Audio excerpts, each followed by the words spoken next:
I love his spirit, and I love what he puts out into the world. And I love his music, okay? So we can go there too.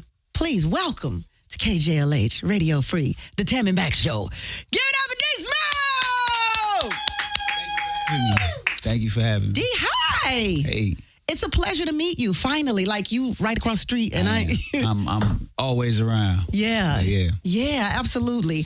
The first question I want to ask you, man, is I listen to your music, but I listen to your interviews. Mm-hmm. And you always strike me as a different kind of artist. Mm-hmm. What makes you so different from the average? What do you think that is? Like, what is put in your spirit?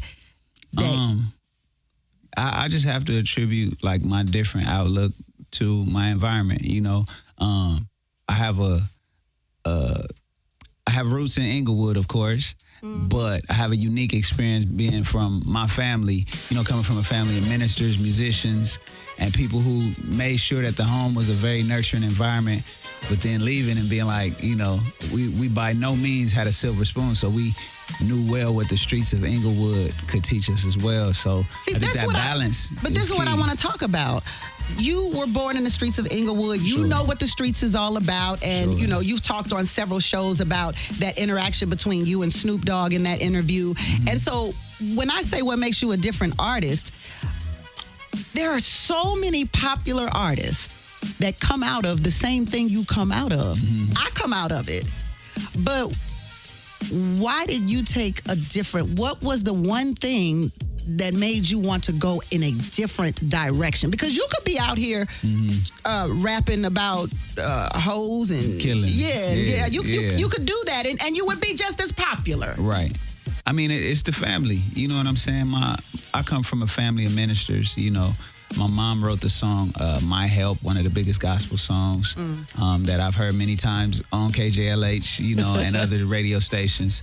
And it was even outside of, you know, church, so to speak, you know, because not all church people had the same heart for people. Yeah. But my mom and dad were the type to, if they could, take people into the home. You know, there are a few family members that haven't lived with us when I was coming up, and that's just because they had a heart. They were willing to do what was necessary to see people thrive.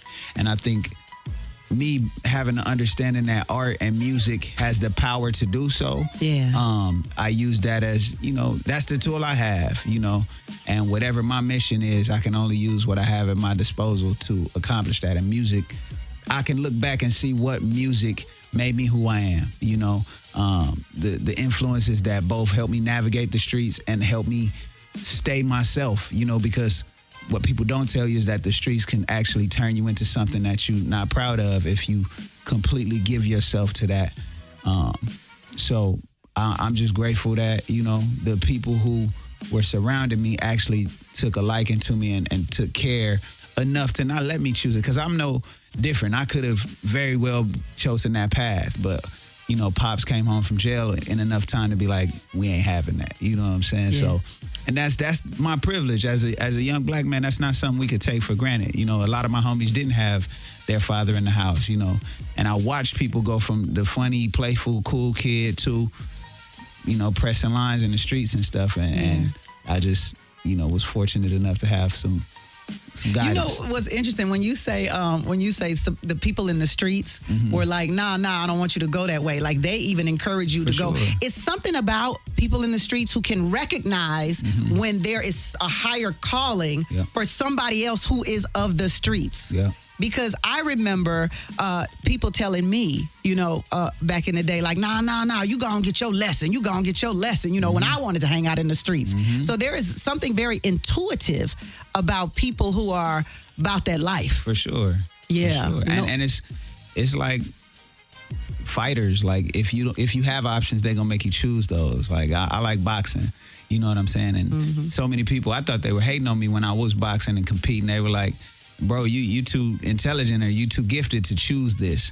You know, it's one of those paths that if you have other options, the people who don't would rather see you pursue something else so they can live vicariously through you. You know, it's a lot of people that I know that were like, look, man, you go get that. We'll hold this down. so that we can applaud you. You know, and the beauty of it is those people a lot of times are the ones that don't want anything from you other than to see you succeed, so they can be like, they can feel like a piece of them is there. You know, so my gosh, you're right. Those are the people that don't even want anything from you. Nothing. Man. You know, but to see you thrive. They'll see you in the streets and be like, Lord forbid somebody get in the way of you doing that. They want that phone call like, hey man, if anybody give you any problems, you let me, you know what I'm saying?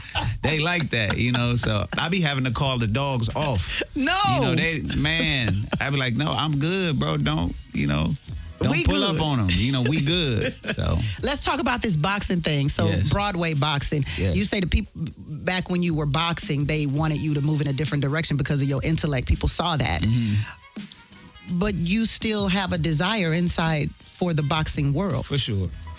I love boxing. I started off fighting, just like in elementary. Like fighting the kids on the playground? Fighting the kids on the playground. Like what were you fighting them for, D-Smoke? Well, my pops was locked up. So when pops was locked up, it was like, you know, everybody's soft spot is their moms 9 times out of 10. Don't talk about my mama, you know what I'm saying? Right. But for me, it was don't say nothing about pops. You know, pops ain't around. I know I talked to him on the phone. I've held my hand up to the glass, but he's not at home. So for us, that's a soft spot. So kids don't have no filters, no boundaries. First thing they gonna do if you say, don't talk about my dad, they gonna be like, where your dad? And it was on site, you know. But that reminds me of what social media is today. Right. Because whenever I see a celebrity say what they, y'all stop talking about blah, blah, blah, blah, blah, the more people start talking about the very thing that irritates them. Cardi B is like a perfect example. Right. They get her all the time. Right. I'm like, Cardi, stop telling them what you don't like. Right. I mean, and of course, as a kid, you know they're going to do that. Because part of you just wants to fight, you know? Yeah. So I was like, I'm going to tell you what not to talk about. And you going to talk about it. And then you going to catch these hands, you know? So, you know, Give me a like reason fighting. to go upside your head. I like my first fight, I was forced to fight. Like my uncle was like, you gonna fight him or you gonna fight me? And then, I was scared. I was, but I'm in a weird way grateful that he introduced me to that side of myself, because ultimately there's an instinct that kicks in that we all have if we're introduced to it early enough, and that can translate into confidence. You know what I'm saying? Like one's capacity to be dangerous doesn't make them a bad person. It actually makes them feel more secure in certain spaces. Yeah. And so that's how I got into it. And then once Pops came home, it was like, okay, y'all gonna do karate, boxing. Y'all gonna do it in a structured way where you're not getting kicked out of class every day. So. Yeah. So you took boxing and you took karate, karate. How they say it? Kaju Kimbo, to be specific. Oh, you know what I'm saying? you from Kimbo? Kaju, yeah. Kenji's Kaju Kimbo, yeah. Oh, my goodness. Right here in Inglewood, I still study. I started as a kid and then took a long break and then got back into it. And then, so can we talk about Broadway boxing? Yes, absolutely. Is it still here? Is it? What are we doing with it? At the moment, we're doing Saturday academies. So for Saturday Academy, we have Broadway Boxing Gym and we have Broadway Boxing Youth Academy, which is to serve the youth, to provide a space of development for youngsters and adults, And so right now we're open on Saturdays from 10 to 1 to just provide that space for the community. We get real sparring matches. We get some pros, some amateurs. But again, it's just so that we can start to get the energy there and the attention around the gym and what we're developing. But when we acquired it, we also acquired a lot of, improvements that we needed to do. So that's the one thing keeping us from doing full-time opening as we're developing. But on Saturdays, when you say we, who's all a part of the Broadway boxing and what you're trying to do here? So it's me, David Gross, and G. Perico, and a couple other investors that are committed to seeing it, open up and be all that it can be. And would this be something that you that you think about like a passion that has to be finished? Absolutely. I really dove into the sport of boxing like super seriously after I lost one of my closest friends. I was teaching at a View Park High School back in like 2010, 2011. And my rapping partner at the time, his name was Chiz, he passed. And so music for a minute didn't feel the same. Every time you go to spit rhymes, it's just like a little point of hurt, you know. And of course, it didn't take me long to get back into it, but boxing was one of those things that was there for me to be like, okay, I can just like sweat it out, literally, you know. And stay healthy too. It's a great exercise. Great. I love boxing down there with CJ's Functional Fitness. I was over there boxing with him. But maybe I have to stop by Saturday and have y'all pull up. You know what I'm saying? You learn some things. I'll hold mitts, I'll train you myself. So, do you think that you used to be a teacher? Mm-hmm. Do you miss the classroom? Absolutely. I definitely miss the classroom. It's for the good teachers. It can become a place where you feel like you like a second home, where you got family in there. There are people that you really care for. Teaching is not for the faint of heart. You know, it will test you as much as you will test the students, because, you know, in order to be completely effective at it, one, I believe any teachers at the high school level, let's say this, any good high school teacher, their goal is not necessarily to teach their subject, right? Because 70% of the students may not be interested in what I'm trying to teach. But if I use my subject... What did you teach? I taught Spanish. Oh, okay. Yeah, I taught Spanish, and later I substitute taught for art and all kind of other stuff. But the students may not be interested in my subject, but my subject is an avenue to teach habits, practices, perspectives that they could carry into whatever it is that they choose in life. Yeah. And that's what my mission was as I taught Spanish to the couple students who are really interested. So, but you can't do that without being a certain degree of transparent and sharing enough of your life to where they can see themselves in you. Yeah. If you're just about your subject, you can be like, look, I'm a closed book. Y'all don't need to know about me. Y'all need this chemistry. You know what I'm saying? But how many of us are using chemistry right now in our day-to-day life? I ain't periodic table not once since I left Inglewood. You ain't use a periodic table not once? Not once. I was scrolling and I came across a video of a brother that was a teacher, and one of his students was like, I'm assuming it was a math class, because one of his students was like, I don't need no math. What I'm doing with this? I ain't even got to be here. And he was like, wait, what? You don't need math?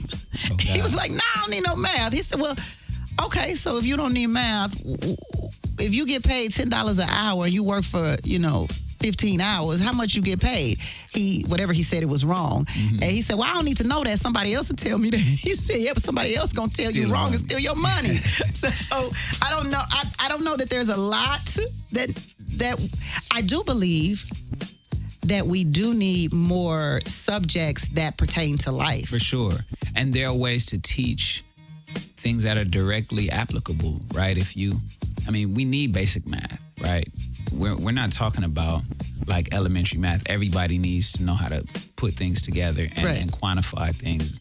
We need to add, but know how to add. You know what I'm saying? But after a certain point, there's a high focus on algebra, trigonometry, pre-calculus, and calculus, when it could very easily be taxes, construction, and all of these things that require math. Stocks, all of these things that require math. And high yield savings accounts. Exactly. Yeah. Exactly. So once we learn how to add, subtract, multiply, and divide, these things can become more practical. But, they say the educational system isn't broken. It's doing exactly what it was designed to do, create employees and not, and not financially independent, free thinkers and free people, and that's coming from a teacher.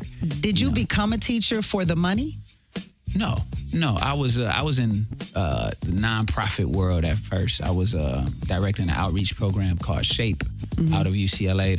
It still exists and still serves a community. But while I was doing that, my former principal recruited me to teach at Inglewood. We had a site at Inglewood High, and I was there several times a week checking on my coordinators there. I had 4 sites. I had Inglewood, I think I had Morningside at the time, a couple other sites. I forget what they were. Right. But I would go around checking up on it. And then the principal, Debbie Tate, was like, you know, when you want a real job, come holler at me. I was like, what? I'm a salaried director at a university. But, you know, but it was still a 2-year term. So when I needed that real job, I was like, hey, is that still on the table? You know, hey, and sure Debbie, enough. let me holler at you. Debbie. Shout out to Miss Tate. Shout out to Miss Tate. And when you got into teaching, did you acquire the love of the kids, or was that something that was already there? That was already there from nonprofit, and I just remembered the few black male teachers I had. The Mr. Crowell, Mr. Lindsay, Mr. Brown, you know what I'm saying, Mr. Gordon, you know. So it was just so many people that I was like, dude, you're rare, you know, and especially in an environment where everybody ain't really got dads, you know what I'm saying? Right. So you fill in the gap, you know? And so when I was in the classroom, I took it super seriously, and it was a privilege and an honor and a pleasure and a challenge. And I like, you know, I like fighting, so I like a challenge, you know? So, but there's both an art and a science to it, you know? And so I was about my structure, but I was also about showing up ready to, you know, be flexible to what the needs of the students were. What's a moment as a teacher that stays in your mind? What's one moment that is just... There's one moment, there's this kid named Marvin, and Marvin was this little tough Latino kid. You know, the kids, they get in fights and they record them on their phone. So he would come show me his fights on his phone, right? So I'm like, oh, you really scrappy like that, right? So Marvin was a legitimate tough kid, not just a talker. But he came in my class one time, super high, and we were doing this activity, and I wasn't going to just punish him right off the bat. I could tell he high, but I'm like, all right, let's try to bring him into the activity. So we're doing this activity, and he starts throwing up gang signs in my face. And I was clear, like, bro, you need to cut that out. Like, we're not having that. And he did it some more. I said, hey, get out my classroom, right? And then he's like, what? I said, get out. He get mad. He like, man, you acting weird, bro. And to them, that was a big insult, like, oh, he a weirdo, right? Oh, wow, yeah. So my thing is, I'm not going to kick you out and not go have a word with you. So I kick him out, make sure the class got their instructions for the next 3 minutes or however long it take me to go holler at him. Right. I go outside and I'm like, what's up, bro? Like, what's that about? Like, I thought we was good. He was like, man, whatever, boo-boo. He wasn't trying to hear nothing. I'm like, hey, bro, don't you ever do that to me again. Like, I'm not him. I'm not the other teacher. I'm on your side. And as long as I'm telling him, like, bro, don't you, like, coming down on him, he ain't trying to hear none of that, right? Like, whatever, bro. And then I'm like, man, to keep it honest, you hurt my feelings, bro. Like, I thought we had a better rapport than that. As soon as I switched my approach and was like, you hurt my feelings, you know, and let him know how what you're doing affected me versus giving him instructions on how to deal with me, he was like, my bad, bro. Like, the whole wall shut down. He's like, my bad. I'm sorry. Like, I didn't mean to. Wow. You know what I'm saying? So whatever that was, it resonated with something he's felt in the past, that he ain't never seen a man give him space to express himself that way. That just broke everything down. And he was straight up like, look, my bad, Ferris. Like, I said, cool, look, we straight. If you need a minute, take a minute. When you're ready, come back in. Wow. Everything sobered up like instantly, you know. And never again, no more gang signs out of him ever. No, heck no. No more gang signs, nothing. And it wasn't that he didn't get in trouble, but to me, our relationship became something else to when it was like, Marv, he'd be like, hey, my bad, you know, right. Because he knew it's like we have a different understanding where I'll level with you, because to him, that also felt like I'm giving him power because I'm letting him know, like, you have an impact on me, 1, 2. It's a certain amount of respect where I'm not telling you what to do. I'm just making you aware of how your actions affect somebody else.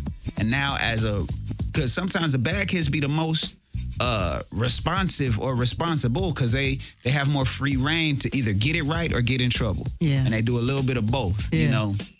So he chose how he wanted to deal with that in the future, and we had a better rapport. Now, of course, he got in trouble more, but he was a better student. We're talking to Inglewood's finest, baby. D Smoke is here. We are good. Look, I know I'm all up in your business and all up in your past. We're going to talk about your tour. We're going to talk about the album. How long I got you? I got you little bit more. However long you need, you know what I'm saying? We're still here. I had this conversation with you all day. We coming back with D Smoke, y'all.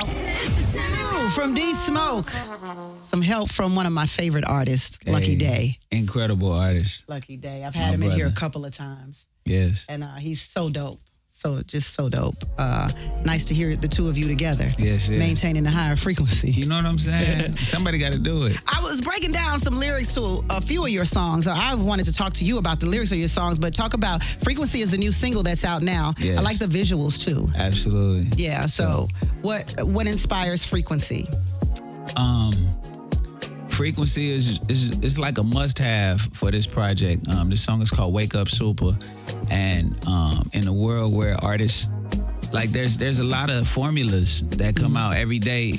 More information is made, and how the algorithm works influences our profession as artists. And I think we just need that voice that's like, look, be honest, be true to you, and keep improving the environments you in. Raise the frequency. When you step into the room, you're supposed to improve the room, and I think that's just what we wanted to create, some music that encourages people to do exactly that, because everything else is trying to teach people what rules to follow to be accepted or to be, promoted or to go viral or whatever it is, whereas people are finding it harder to just be true to themselves and their best self, so that's what we wanted to do with that song in a way that's just like, for lack of a better word, the song is almost sexy. You know what I'm saying? Well, y'all threw me for a loop because even at the top of the song, you kind of talking about a relationship. Yeah. Right? Yeah. And I'm like, oh, this is sexy. Like, I'm feeling this. Like, oh. So there's still that element that's like, surround yourself with people. And in our case, it could be women that carry that energy that, I'm saying, has that effect. I think there's a certain balance between people. And for me, I'm like, I grew up with all brothers, and even my mom is tough. So it was like a hyper masculine environment. So there's a certain effect that a strong feminine energy can have on a room, in the same way that when a real man walks into a room, people are like, oh, shoot, there's somebody in here. You know what I'm saying? Who is that? Kids is different. The kids start acting different. Or if you ever seen a kid acting up and the mom been yelling all day and the man come and be like, all right.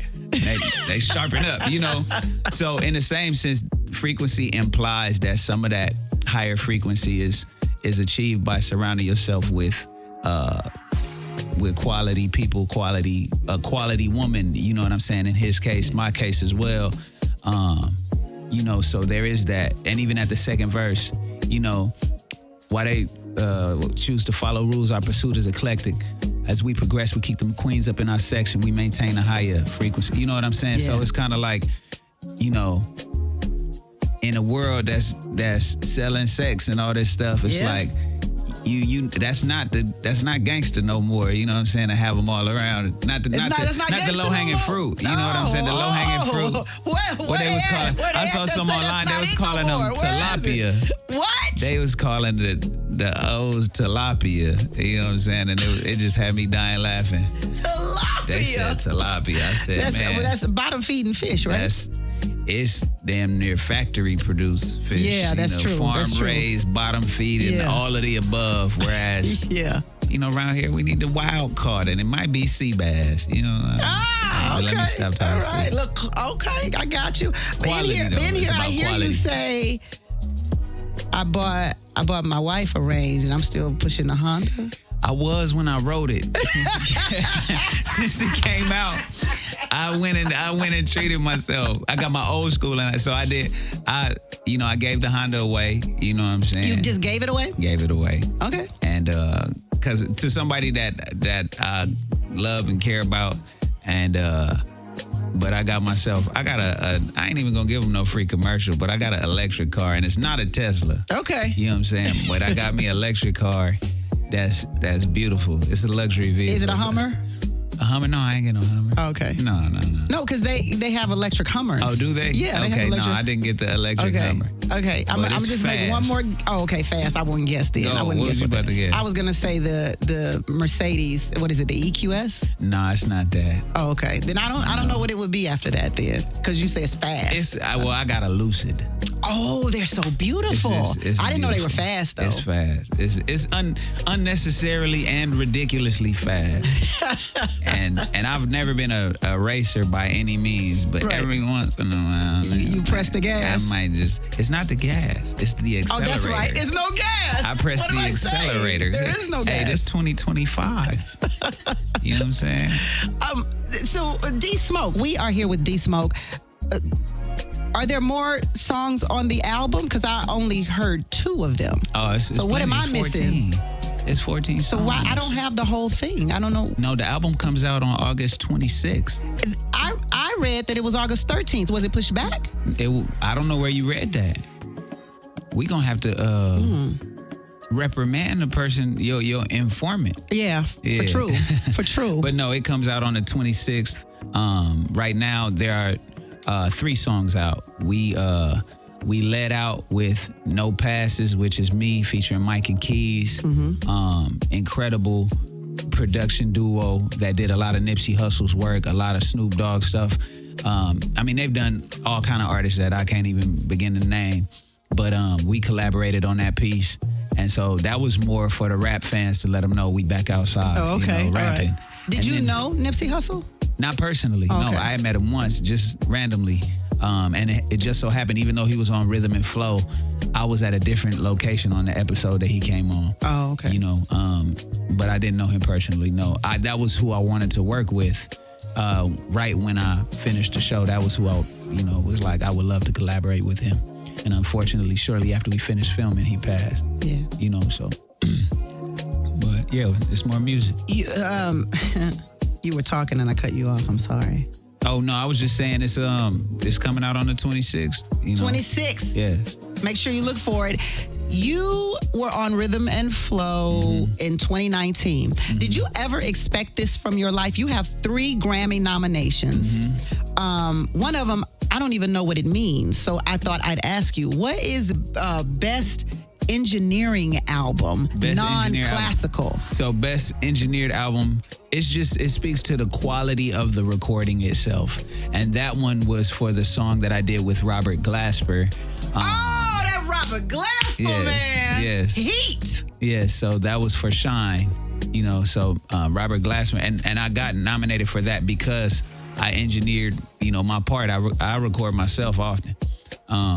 But Robert Glasper sent me an incredible beat and was like, hey, I hear you on this one. And I think maybe the next day I sent him something back. Or my cousin Tiffany, I wrote something and then sent it to her. Like, hey, I have you in mind for this. I would love to hear your voice. She recorded the hook, sent that to me. And then I recorded my verses and sent him all the files. And then, got it mixed and the rest is history. Wow. So yeah, but best engineered album is the quality of the recording itself and how well things are mixed and the sonics, how, well that's done. Did you ever see your life here? Absolutely. I did actually. I think the things that I've been blessed enough to experience, I think it requires you to have a certain degree of vision before you experience it. There have for sure been some things that surprised me. How it happened, I didn't see that happening that way. I knew that my family would continue to be successful in music. That's the benefit of having an older generation who has experienced some success themselves. I just didn't know how that would happen. And I didn't know how long it would take, to be honest. When I was 17, I thought I'd be rich and famous at 21.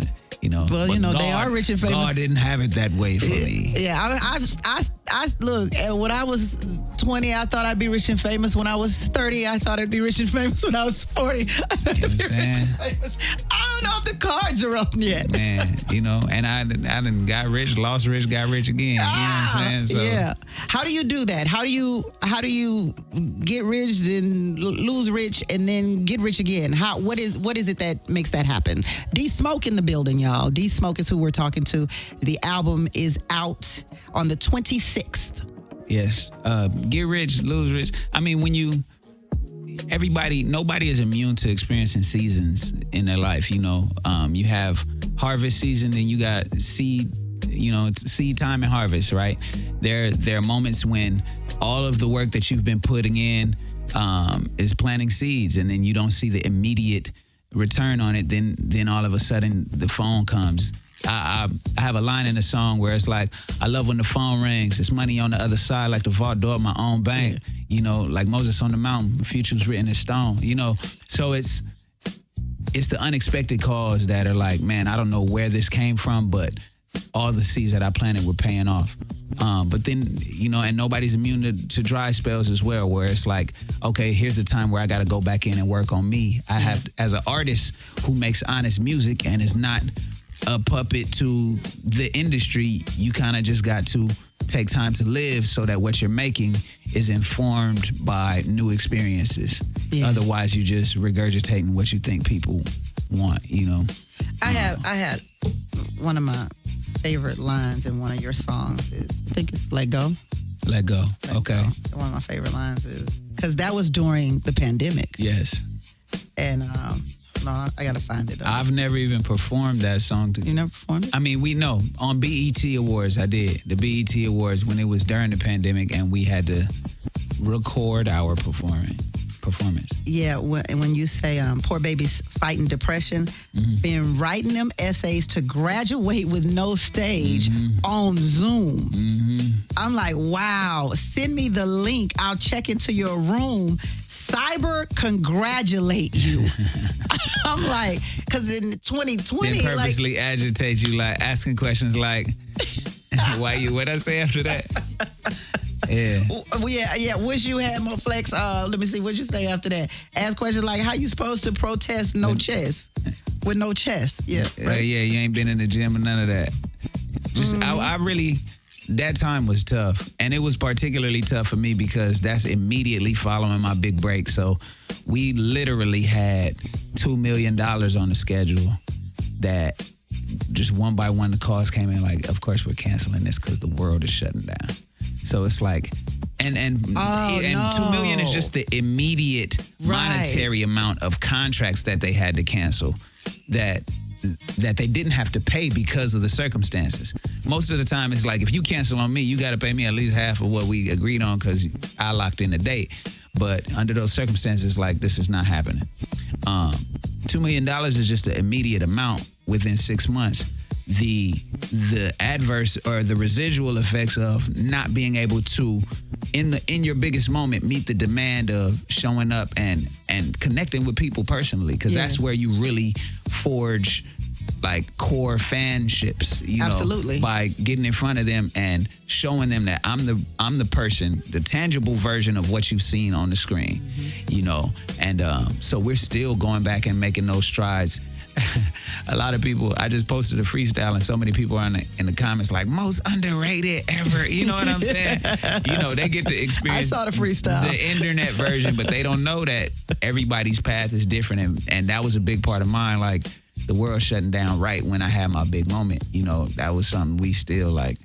I still be like, God, I don't know what you had in mind with that. What was that about? So how long did it take to recover from like all of these gigs and this money and these opportunities that ended up not happening because the world had shut down?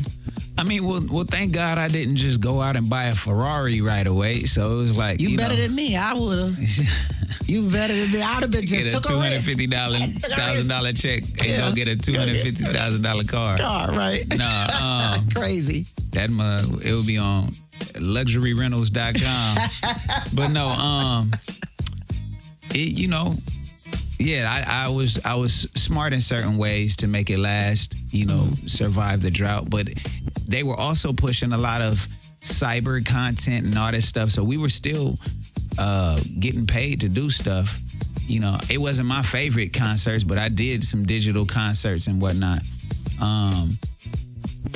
I don't know. We had other business dealings that were still coming in. So it just wasn't physical touring, which would have, of course, sparked so much more.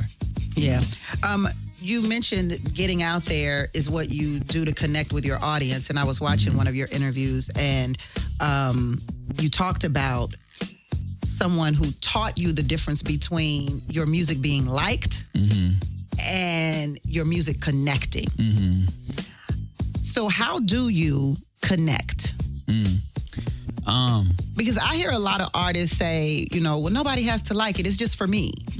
That's one way to create, but then there's the other way, which is to write what connects. But do you have a clue on what connects, or is that just you doing you? They're both true. Like nobody, if you write for you, not just to like it, but to be true, to be honest in it, and to be transparent, then it's gonna connect with somebody.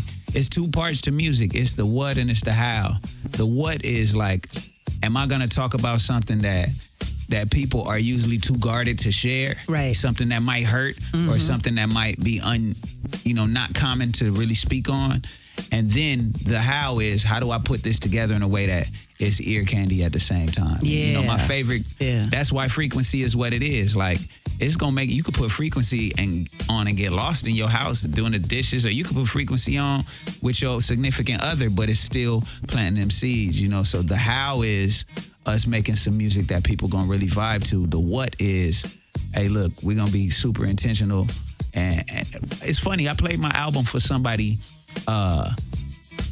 almost a year ago or half a year ago, and they were like, how does it feel to make music that's exactly what you want to be remembered as? You know what I'm saying? Like, I don't dodge around legacy pieces. Like, we right at them, from Black Habits on, like, and it's just because I still feel like it's supposed to be that.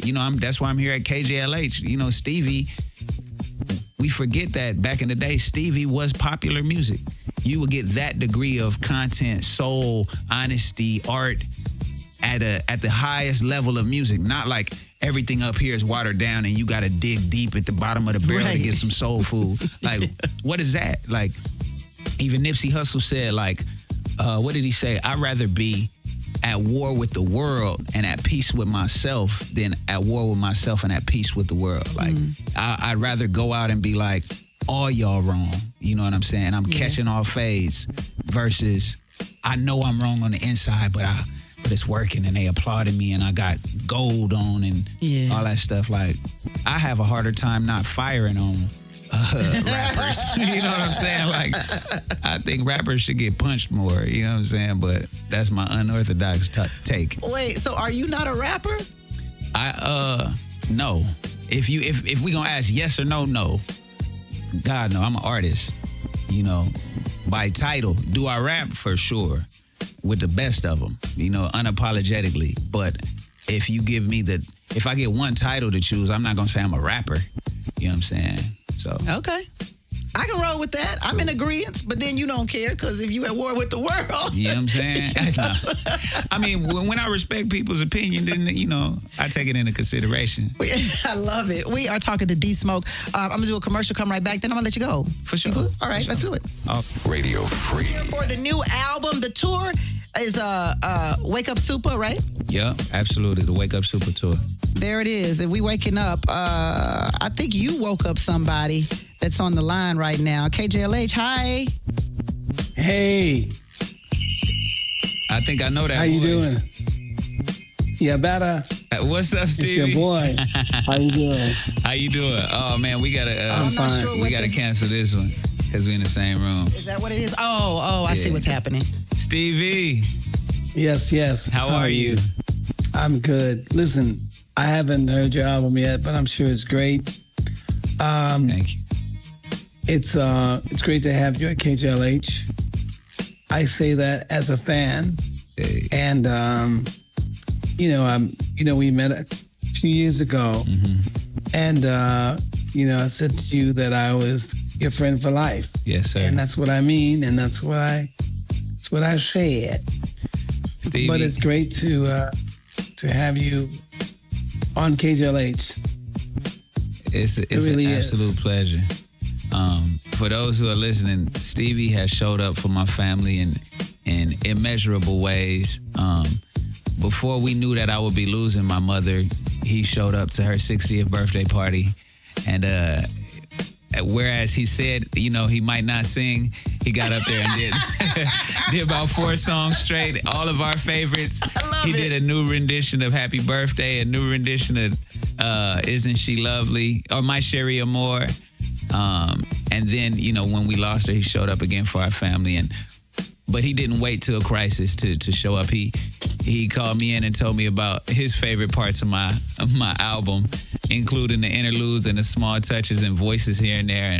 And Stevie, I just want to publicly say that my family appreciates you and values you, and just your ability to stop time for individual people is amazing, especially considering who you are to the rest of the world. Yeah.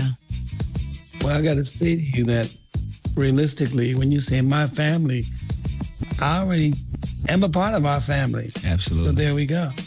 Thank you. But I'm very excited to see what you're doing, and I definitely want to get, that project that you've done. And I'm still waiting for your wife to come on to do the strings in my song. Anytime. And I want you to hear the stuff that we've done. But I celebrate you. And when I first heard you was through a friend of mine, Didra, who actually put me down with your music. And then fortunately we had the pleasure of meeting. And I remember the time that you came to the studio with your wife and your mother and some other people. But it was a wonderful thing, which brings me to another point, which is clearly, your relationship with the Most High is more important than what one might think about how you feel or whatever. It's your commitment in the spirit. Mm-hmm. And I say this because so many people, I think the world really has been blind.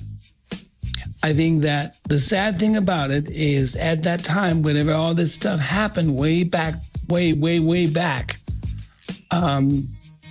before Europeans, did what they did, whoever thought of it, the kings, the whatever, at a time that there was a color thing. And that created a real distraction from understanding what the spirit world is about. Mm-hmm. So I say that because when I hear you, I hear the words, I remember hearing your mother on your project, and it really brought me to tears because obviously my mother for a while was, single parent, and, she had to look out for us, and everything that you had on that project with her and your communication as a little boy and all that just touched my heart. So I'm very happy to know that you come out with some new music, and I'm hoping that it will inspire the young communicators, rappers, to really get down to real communication. Yeah. Because all this negativity and hate and all that, that's by design, to break the spirit of God that lives in us. Wow. So stop it and let's get with what we're supposed to do. Because in the real new world that God will give us, it won't be any of this stuff. And I'm not talking about when we die. I'm talking about before we go. Yes. We have to be committed to that. And thank you for letting me come on and say hi to you. Appreciate that. It's my absolute pleasure, Stevie. And challenge accepted. Thank you for encouraging me to keep doing it. So thank you so much. Oh, yes, for sure. And we still got to get that song together. Yes, tell our family I said hi. Will do. And when you get a chance, before you go on tour, come out so you can hear some of the stuff we did. Let's do that as soon as you can. I know you're busy, with all the stuff you got to do, but never too busy. Take some time out for. All right. I'm pulling. You know why, man? You want to take some time out for a struggling artist? Yeah, right. You know what I'm saying? Hey, man, it's this guy named Stevie Wonder. I might just help out a little bit. Look here. He want me to hear his project. Right. He want me to listen to his music. I need a little help from my friend, Hey, man, I can't wait. Yes. Steve. Well, listen, go ahead. I'll let y'all talk. What are you going to say, Tammy? I was just going to say thank you for calling D-Smoke. Appreciate it. Oh, come on. It's my joy. Hey. All right. We'll I'm talk. gonna see you tomorrow. When are you coming to work? When are you coming to work? That's really the question I need, because I might hire D-Smoke to replace you. Do what you gotta do. Go ahead. I show up once a month. Exactly. Once a See? month. That's my But just there, you see? It's only gonna cost you $50,000 a month. Just once a month. See what I'm saying? See? I'm gonna You got me for absolutely nothing. See? Okay. Let me count my blessing. Let me count my blessing. Yeah. And that's the song off the project too. All you had to give me is a sandwich. Hey. All you had to give me was a A sandwich. spinach patty, huh? That's all you need. Exactly. And some honey wine, if you know. Oh, you know that. And you know what else? The Champagne Wonder. Oh, the champagne with the pineapple. Yeah. I can't do champagne. Come on. Champagne Wonder. It make my stomach Thank you ache. so much, Stevie. D-Smoke, thank you so much for hanging out with me. It's Absolute my honor to pleasure. have you in the studio on the show, and come back anytime you like. I can't wait. Give me your record. I'm a Bring my boogie. record over here. Come on, I want it. Oh, he said he want to hear your stuff. Bring me your record. Hey, I'm coming through. I'm pressing play on. You gonna be proud of me, Stevie. I know it. Hey. I've only heard 2 know it songs. already. I'm proud of him. Hey. Only 2. Can I hit one need right the now while I rest. got my headphones You know on? what? Okay, let's do that. I only have frequency though, so I'm gonna play it again. We gonna run You don't frequency mind for that? you. You don't mind that, right? Nah, not You don't at mind all. that? Okay. Crystal mine. With your boy Lucky Day. It's D-Smoke. It's Lucky Day. D-Smoke, thank you so much. Thank you for having me, Tammy. I You got appreciate it. D-Smoke, Lucky Day, the project, Wake Up Super. Wake up super. Wake Up Super. Yes. 26th, you can download that thing everywhere, all platforms. Yes. Right? Yeah. There it is, D-Smoke, baby.